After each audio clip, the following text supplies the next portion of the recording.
దిక్కులంటూ నాకు దగ్గరైంది చెల్లి అంకెలాంటి లేత బంధం అల్లుడంటూ నన్ను అల్లుకుంది పూల సంఖ్యలాంటి అనుబంధం భావనయ్యాను మరిదినయ్యాను మావయ్యనయ్యాను మనవల్లి అయ్యాను ఎంతమంది చెంతకొచ్చారు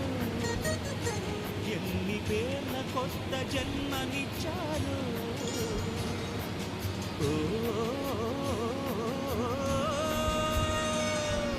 తీరిపోని రుణమందుకున్న